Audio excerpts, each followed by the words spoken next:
For all things great iron and hard top, it's Kevlu and Simmons a Sandbox. It's your boy Steve, back with another rundown. We're wrapping up our defensive positional top 10s today. Today, we are kicking it off with the defensive line. Congratulations to the Rams. We just saw yesterday they are the 2021-2022 Super Bowl champs. So that was a really good game. The Bengals did play really good in that game as well. So wouldn't be surprised if we see them in the Super Bowl once again. Guys, before we start this episode, this is a podcast and YouTube episode. Make sure you follow, like, subscribe. And also, guys, leave us a review. We'd really appreciate it. 5 stars. We deserve nothing less. You guys know that. I'm going to say I got Odell here in the background today. Shout out to Odell tearing his ACL in the game. That's really tough, but happy to see one of my favorite players was drafted by my New York Giants win a Super Bowl. So good for him. Starting off today with our defensive line.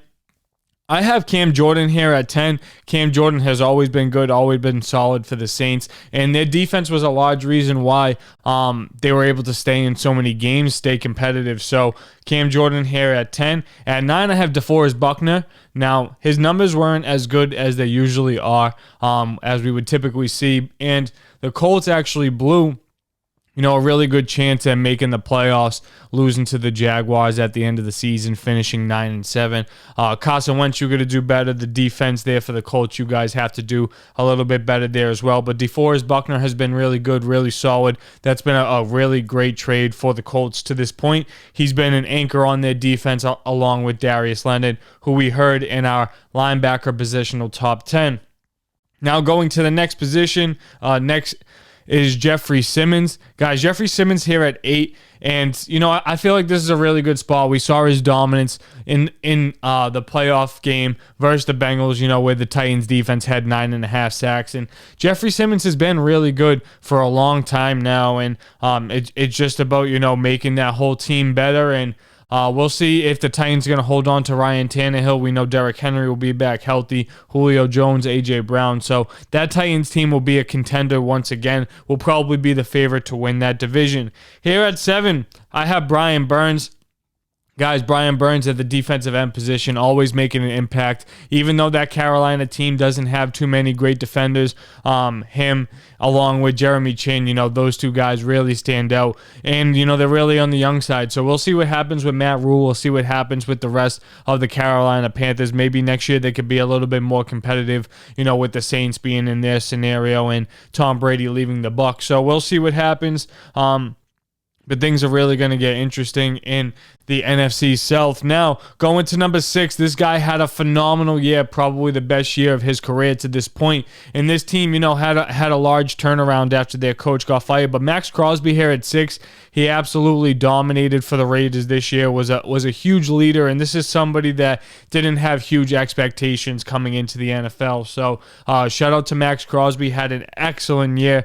And he actually has a teammate on this list, Yannick Ngakoue, who is number 5. So these two, have been a great pair together for the Raiders. They're going to be building blocks. They were hoping, the Raiders, when they drafted Cleveland Farrell with the 3rd or 4th overall pick, that he was going to be, one of these guys to get 8 to 10 to 12 sacks, really getting after the quarterback. And statistically, these two led, all pass rushers, according to Pro Football Focus, in hurries and a bunch of rushing the passer categories. Here at 4, Cam Hayward for Pittsburgh. He's always been solid, always been consistent, and, even in late parts of his career, Cam Hayward still doing good by the Pittsburgh Steelers. A lot of changes going to happen in Pittsburgh. We know Big Ben is no longer going to be a part of their future, so we'll see what's going to happen. That's going to be something that the whole offseason is going to be wrapped around, but Mike Tomlin's a great coach. I'm sure he'll get it done.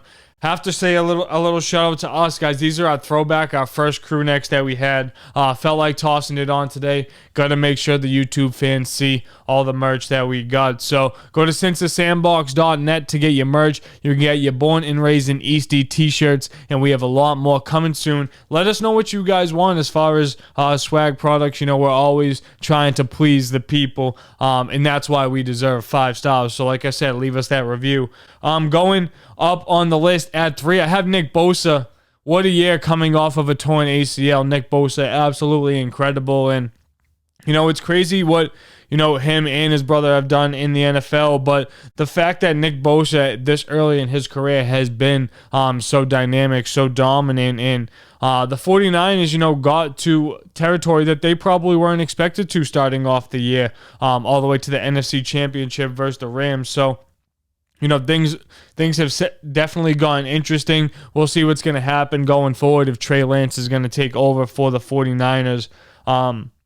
But, it's going to be a tough road ahead for that team. But Kyle Shanahan is a great coach, and I expect him to get things going in the right direction. Here at 2, you can argue this guy at 1, but he has to be 2, especially after yesterday's performance. So at 2, Myles Garrett, and 1, I have Aaron Donald. And guys, this was probably Myles Garrett's best year of his career, and I know the Cleveland Browns really weren't anything crazy this year, but he's very consistent, very dominant at his position. Is always going to be a 15-plus sack guy, and that's a crazy stat to hear, 15-plus sack guy all the time. But yeah, that's going to be Myles Garrett. And 1, Aaron Donald, absolutely the most dominant player in NFL football. The best defender I've seen with my 2 eyes. I'm not biased towards that or anything. Seen Ed Reed, seen Ray Lewis, seen Michael Strahan. By far, Aaron Donald seems to me the most dominant out of all of these guys. And I know that could be a wild statement. I respect all those other guys' game. But what Aaron Donald does at the defensive tackle position, I don't think you can really place a value on or have found, another player like that at the position in NFL history. A consistent 12-plus sack guy, getting double and triple teamed respectively, and always leads the NFL in tackles for loss. I think Aaron Donald needs a lot more respect than he actually gets.